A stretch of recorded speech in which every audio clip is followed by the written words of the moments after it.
selama itu mengikuti, memenuhi syarat dan rukunnya, maka dia boleh.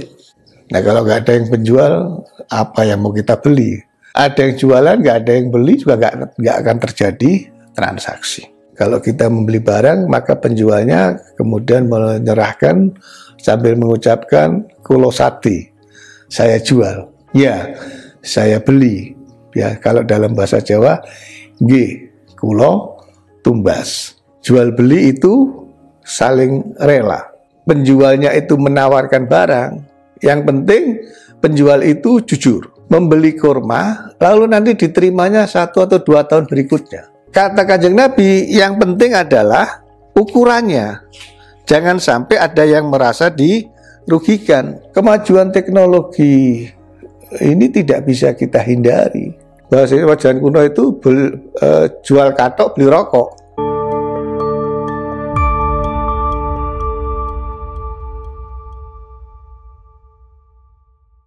Assalamualaikum warahmatullahi wabarakatuh. Alhamdulillah, salatu wassalamu ala rasulillah Sayyidina wa maulana Muhammad ibn Abdullah wa alihi wa ashabihi wa man walah ila yaumil qiyamah, amma ba'd.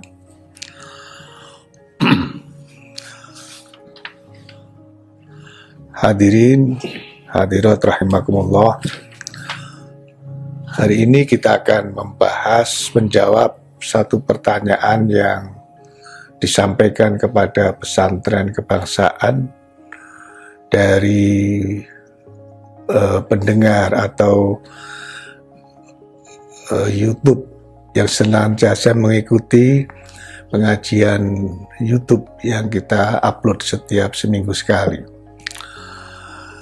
Pertanyaan ini sebetulnya jawabannya sudah ada. Artinya sudah pernah dibahas oleh para kiai, para orang-orang yang ahli fikih di dalam Bahthul Masail yang diselenggarakan pada saat Muktamar Nahdlatul Ulama pada tahun 2015. Nah, salah satu pertanyaan, ada 2 pertanyaan. Hari ini kita akan menjawab satu pertanyaan, yaitu apakah benar transaksi jual beli secara online itu diharamkan, dilarang? Apakah benar transaksi melalui online yang kemudian dibayar barangnya pada saat datang atau yang dikenal dengan COD, cash on delivery, itu juga termasuk yang dilarang di dalam agama, di dalam Islam? Saudara-saudara sekalian, transaksi jual beli baik secara offline dan online itu harus memenuhi syarat dan rukunnya. Selama transaksi itu memenuhi syarat dan rukunnya, maka dilakukan secara online maupun offline, dia boleh saja. Karena sesuai dengan kaidah al-aslu fil muamalah al-ibahah. Sesungguhnya hukum dasar, hukum asal transaksi jual beli perniagaan itu boleh sampai ada dalil yang melarang. Artinya ketika tidak ada dalil yang melarang transaksi itu, maka sebetulnya hukum asalnya adalah boleh. Jadi ketika kita melakukan transaksi jual beli offline maupun online, selama itu mengikuti, memenuhi syarat dan rukunnya, maka dia boleh, sah. Yang dilarang, yang tidak sah adalah transaksi untuk barang-barang yang oleh syariat memang dilarang untuk dikonsumsi atau digunakan, dipakai. Jadi yang penting memenuhi syarat dan rukunnya. Nah, saya ingin memberikan penjelasan apa sebetulnya rukun jual beli. Ada 4. Pertama, ada penjual. Nah, kalau nggak ada yang penjual, apa yang mau kita beli? Ya, tidak ada yang jualan. Lalu ada pembeli, ada yang jualan, nggak ada yang beli, juga nggak akan terjadi transaksi. Nah, yang ketiga itu ijab kabul. Yang keempat ada barang yang dijual, ada pembeli, ada penjual, ada pemberi, ada penjual, ada pembeli, ada barang yang dijual, dan ada ijab kabul. Kalau empat itu terpenuhi, maka transaksi bisa jalan. Nah, sekarang persoalan ijab kabul. Kalau orang-orang dulu, orang-orang kuno, orang-orang tua dulu, memang untuk kehati-hatian agar supaya rukun ini terpenuhi, ketika penjualnya itu melepaskan barangnya, dia akan mengatakan saya jual. Ya, di desa-desa masih ada itu. Kalau kita membeli barang, maka penjualnya kemudian menyerahkan sambil mengucapkan kulo sati, saya jual. Nah, kalau pembelinya anak muda ya diterima begitu saja pergi. Tapi kalau pembelinya ke orang tua yang biasa menjawab ijab kabul itu pasti akan menjawab, ya saya beli. Ya, kalau dalam bahasa Jawa, nggih kulo tumbas. Ya. Nah, itu adalah lafadz ijab kabul. Karena substansi dari ijab kabul adalah yang menjual rela melepaskan barangnya, yang membeli rela membayar nilai barang tersebut kemudian menerima. Nah, jadi artinya apa? tanpa harus mengucapkan saya jual, saya beli pun, ketika pembeli menyerahkan uang dan penjual menyerahkan barang, itu sebetulnya sudah ada transaksi yang bersifat saling rela. Karena di dalam sebuah hadis yang diriwayatkan oleh Ibnu Majah, Rasulullah SAW bersabda, sesungguhnya al-bai', jual beli itu saling rela. Rela melepas dan rela membayar. Kalau sudah ada kerelaan di antara kedua pihak, selesai, sah. Ya. Nah, kalau itu tidak sah, itu saya kira 99% transaksi hari ini nggak sah. Karena sudah nggak ada orang menjual barangnya, ya apalagi yang antri banyak, saya jual, lalu dia menunggu dulu yang membeli.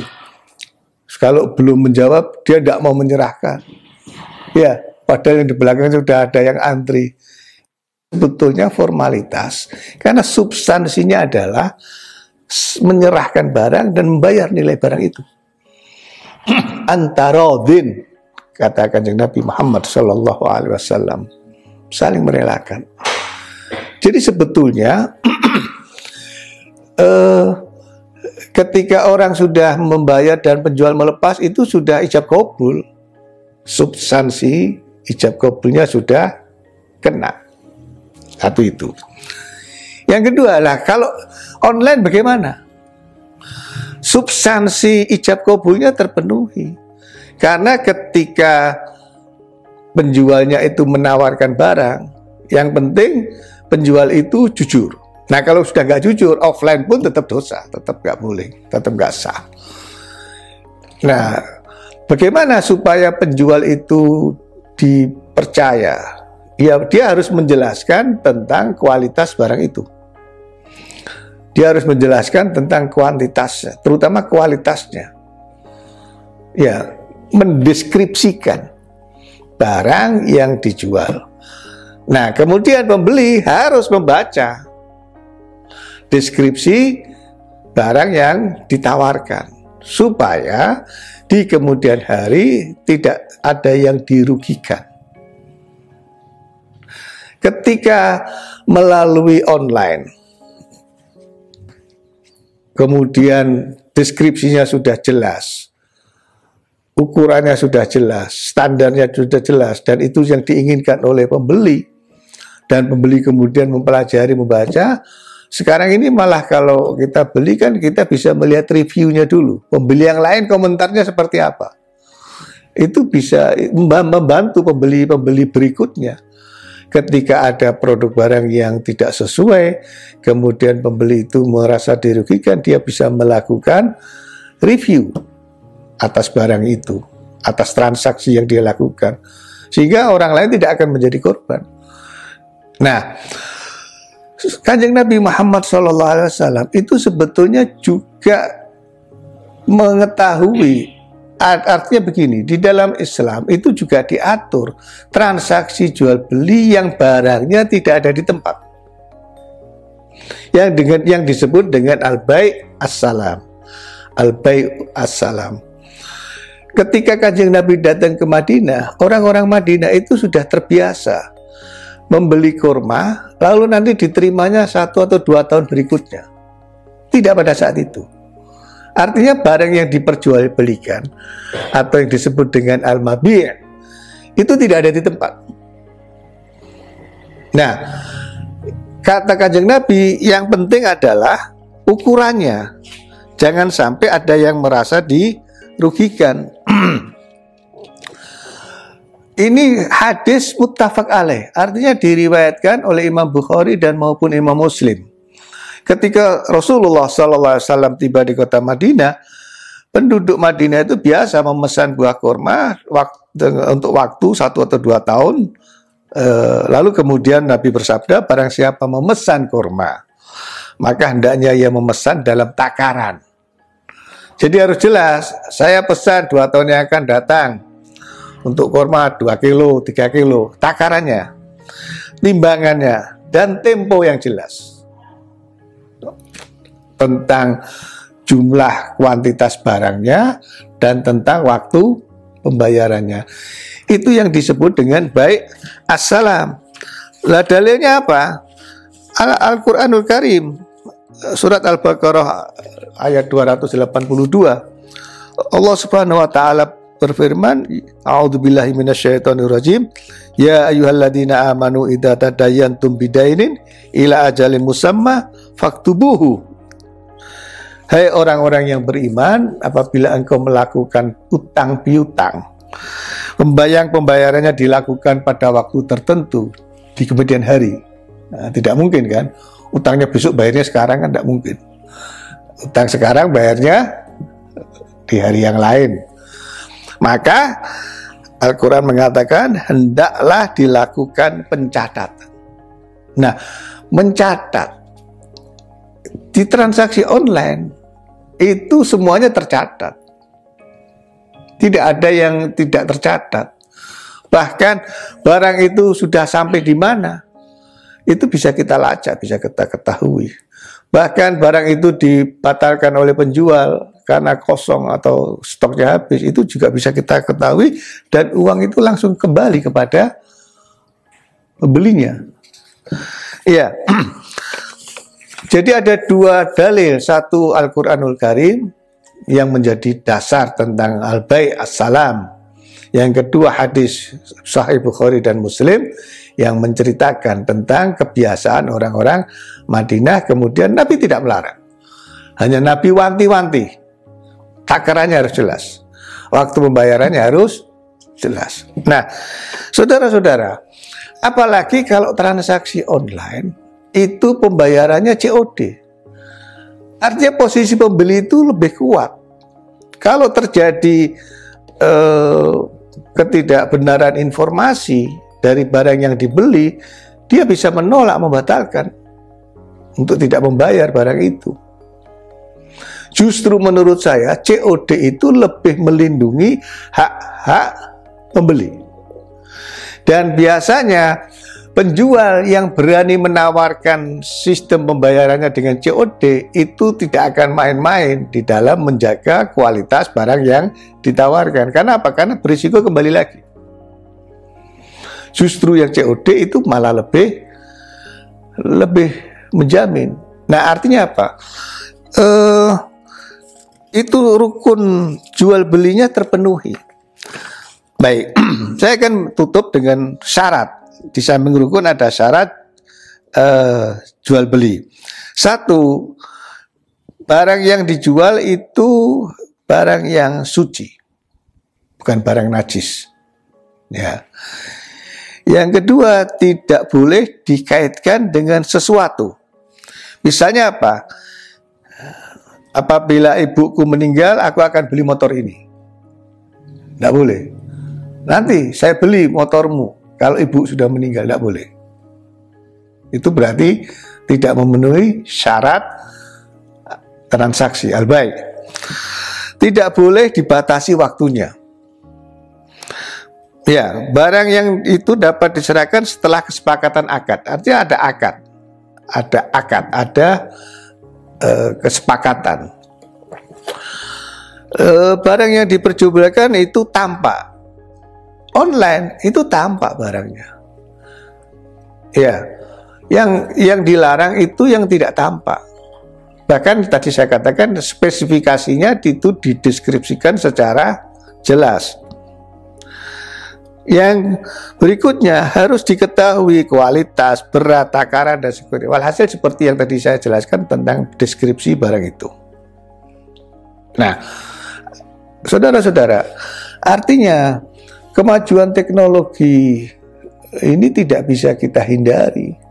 Karena yang lebih penting itu pada substansinya. Iya, bukan kepada prosedur dan proses transaksi jual belinya. Saya yakin para ulama sudah cukup jeli ketika dulu orang membeli tidak ada barangnya, lalu 2 tahun kemudian baru dilakukan. Itu sama seperti online, wujudnya kan nggak ada, hanya foto, tapi deskripsinya ada. Oleh karena itu jangan beli barang yang tidak jelas deskripsinya, tidak ada deskripsinya. Nah, kalau bisa COD lebih bagus, karena hak-hak pembeli lebih terjamin. Mudah-mudahan dengan penjelasan 3 hadis dan 1 ayat Al-Quran pada hari ini, kita tidak ragu untuk melakukan perniagaan, transaksi jual beli. Mungkin di antara Anda ada yang nanti menjadi penjual online, tidak harus selalu menjadi pembeli. Ya, asal benar, jangan kayak mahasiswa zaman kuno. Bahasanya zaman kuno itu jual katok beli rokok. Nah, itu jual beli juga, tapi kan nggak benar. Lama-lama katoknya habis. Jual katok beli rokok, jual beli juga. Ini saya selama mahasiswa alhamdulillah nyambi bisa dagang. Apa? Jual katok beli rokok. Nah, itu yang nggak benar ya. Mudah-mudahan nanti Anda juga bisa menjadi pedagang-pedagang tangguh, baik secara offline maupun online. Assalamualaikum warahmatullahi wabarakatuh.